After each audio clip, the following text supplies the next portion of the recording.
There is something strange about intelligent people.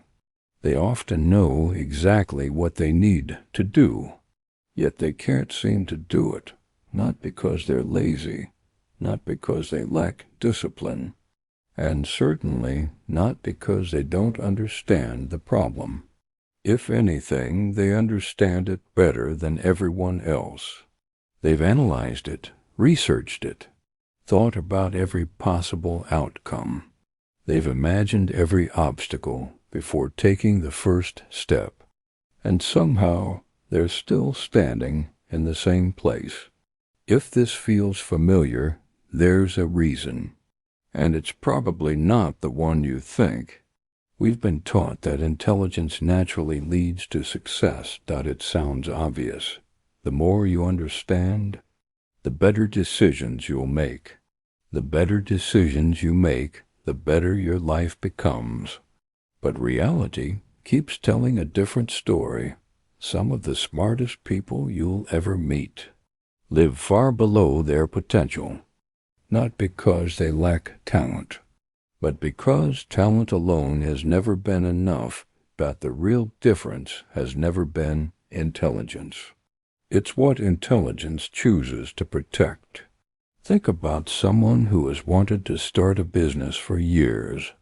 They've read every best-selling book, listened to every podcast, taken every online course. Their notebook is full of ideas. Their computer is full of plans. If you spent an afternoon talking to them, you'd probably assume the business already existed. Then you ask one simple question, so when are you launching? And suddenly everything changes. I just need to learn a little more. The market isn't right yet. I'm waiting until I have more experience. It'll happen soon, soon, soon. One of the most dangerous words in the human language, because soon has no deadline. It asks for nothing, and quietly, it steals years. Here's what makes this trap so difficult to recognize. From the outside, it doesn't look like procrastination. It looks like responsibility. It looks like preparation. It looks like intelligence. Nobody criticizes the person who's always learning. Nobody questions the person who's always improving. Nobody tells them to slow down. In fact, the world often admires them. That's why this kind of procrastination is so dangerous. It hides behind qualities that everyone respects. But one day, something starts to feel wrong. You realize you've learned enough to begin. You've planned enough to begin. You've prepared enough to begin. Yet you still don't begin. And that's the moment most people ask the wrong question. They ask, why can't I take action? But that's not the real mystery. The real mystery is this. Why does a brilliant mind become so good at avoiding the very thing it wants most? Most people think the answer is fear of failure. It isn't. At least, not in the way we usually imagine, because intelligent people rarely fear making mistakes. They know mistakes are part of learning. They tell other people that all the time. The real fear is much quieter. Much harder to notice, and much more powerful. It isn't the fear of failing. It's the fear of discovering that the person you've always believed yourself to be might not exist. Most intelligent people don't build their identity overnight. It begins much earlier. As children. They're the ones who finish the test first, the ones who always know the answer, the ones teachers praise, the ones people describe with a single word. Smart. At first, it feels like a compliment. Then, slowly, it becomes an expectation, and without realizing it, you stop thinking of intelligence as something you have. You begin thinking of it as who you are. That small change transforms everything. Because when intelligence becomes your identity, every new challenge becomes a threat, not to your future, to your self-image. Imagine you've spent your whole life believing you're the smart one. Then one day, you decide to write a book. You don't fear writing. You fear something else. What if it's ordinary? What if people don't like it? What if all those years of believing you were different lead to something completely average? Suddenly, the book is no longer just a book. It's a verdict. The same thing happens with a business. Or a YouTube channel. Or learning a new language. Or changing careers. The project stops being the project. It becomes a mirror, and mirrors can be uncomfortable because they don't reflect your intentions. They reflect your reality. This is why intelligent people often become addicted to potential. Potential is a beautiful place. Inside potential, everything is still possible. You could write the book. You could build the company. You could change your life. You could become extraordinary. As long as nothing is tested, nothing is disproven. Potential protects every future version of yourself. Reality chooses only one. And that's terrifying. There's a sentence that stayed with me for a long time. Reality gets a vote inside your mind. You can always win the argument. Reality doesn't argue. It answers. It tells you whether the idea works, whether the audience connects, whether the business survives, whether the habit lasts. Reality has no interest in your potential. It responds only to your participation.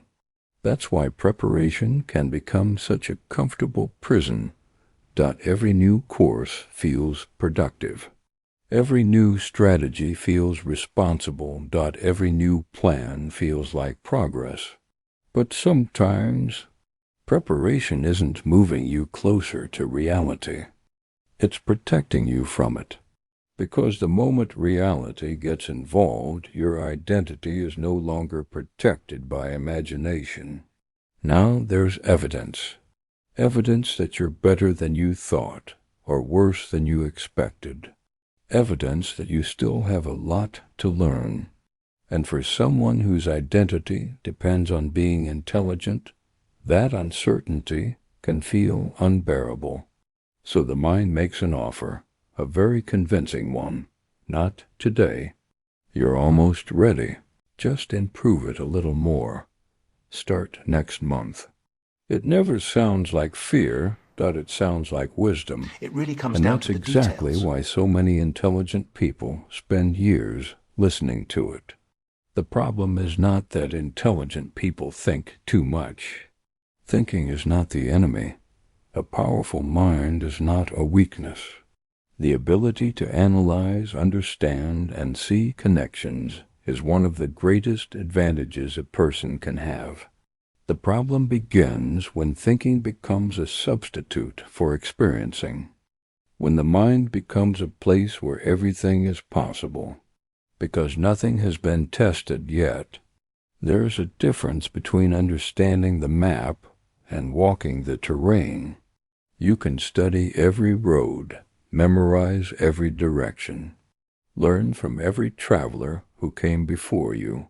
But there is something the map cannot show you. The obstacles you only discover when you start walking. The unexpected turns, the mistakes, the adjustments. The things you could never predict from a distance. Because reality teaches differently than information.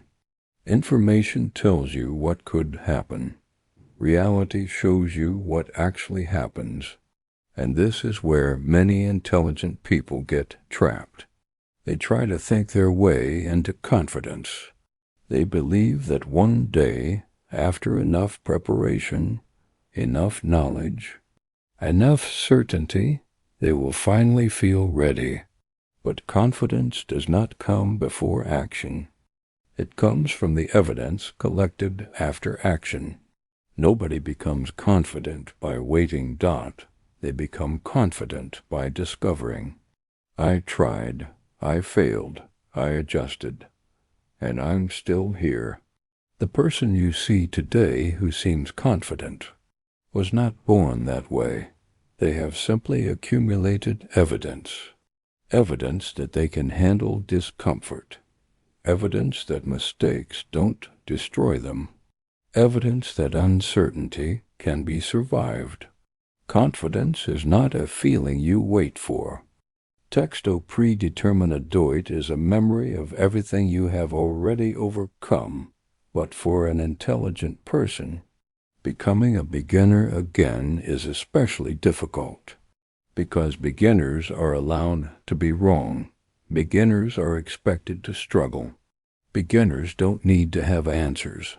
But what happens when you have spent years being the person with answers? What happens when your greatest strength no longer gives you an advantage? You enter a place where intelligence alone is not enough. A place where you cannot think your way to mastery. You have to practice. You have to repeat. You have to create something imperfect, and that can feel like losing a part of yourself. But maybe that's the part that needs to change. Not your intelligence. It really comes down to your the details. Relationship with being intelligent. Because being smart was never supposed to mean you are always right. It was supposed to mean you are capable of learning faster when you are wrong. There is a huge difference. The person who protects their intelligence avoids situations where it can be challenged. The person who uses their intelligence searches for situations where it can grow. And this is the question that separates the two. Are you trying to prove that you are capable? Or are you willing to do what capable people actually do?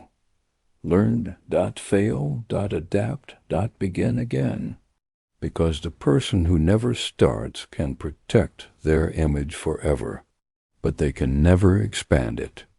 At some point, every intelligent person has to face the same decision: protect the image or grow beyond it. Because those two paths eventually separate. One keeps you comfortable. The other changes you. Protecting your image feels safe. You remain the person with potential. The person who could have done something great. The person who would succeed if the circumstances were different, and that version of you can survive forever, because it never has to face reality. But there is a hidden cost. A life built around protecting your potential is a life where your potential never gets the chance to become real. A seed has a strange relationship with change. From the outside, breaking open looks like destruction. The seed loses the form it always had. It stops being what it was, but that breaking is not the end. It's the beginning. Because a seed that remains untouched may stay perfectly preserved, but it never becomes a tree. And maybe people are not so different. Maybe the version of yourself you are trying so hard to protect is the very thing preventing you from becoming who you could be. So what changes? Not your intelligence, not your ambition, not your desire to understand. You don't need to become someone else. You need to stop using your intelligence against yourself. Your mind was designed to help you navigate reality, not to create a world where you can avoid it. The next time you find yourself waiting for the perfect moment, waiting until you know more, waiting until you feel completely ready, ask yourself a different question. Not, how can I guarantee this will work? Because that question has no answer. Ask, what can reality teach me if I begin? That question changes everything. Because now failure is no longer the enemy. It really comes down to the details. It becomes information. A scientist doesn't run an experiment to protect their ego. They run it to discover what is true. A failed experiment is not proof that the scientist is a failure. It's proof that the experiment revealed something useful, something that moves knowledge forward. Your life works the same way. Every attempt gives you information. Every mistake gives you information. Every rejection gives you information. Every uncomfortable moment gives you information. The only true failure is refusing to collect any evidence at all. And this is where intelligent people have a unique advantage. They already know how to learn. They know how to analyze. They know how to adapt. They simply have to apply those abilities to themselves. Instead of asking, "What does this result say about me?" ask, "What is this result showing me?" One question creates shame. The other creates growth. One protects identity. The other builds it. Maybe the reason you have been stuck was never because you lacked intelligence. Maybe your intelligence was doing exactly what it was designed to do, protecting you. The problem is, it was protecting the wrong thing. It was protecting the version of yourself that needed to always be right. The version that needed to always be capable. The version that needed to prove that it was intelligent. But growth has never belonged to the person who is always right. Growth belongs to the person who is willing to be wrong long enough to learn. The most intelligent people are not the ones who avoid looking foolish. They are the ones who understand that looking foolish is temporary, but staying the same can last a lifetime. They are willing to enter rooms where they are beginners. They are willing to ask questions. They are willing to create something imperfect. They are willing to let reality correct them, because they understand something important. Being wrong about something does not mean being wrong about yourself. Your first attempt does not define you. Your first failure does not define you. Your first mistake does not define you. They are simply moments of contact between who you are today and who you are becoming. And that contact is where transformation happens, not in your thoughts, not in your plans, not in the future version of yourself that exists only in your imagination, here. In reality, being wrong about something does not mean being wrong about yourself. Your first attempt does not define you. Your first failure does not define you.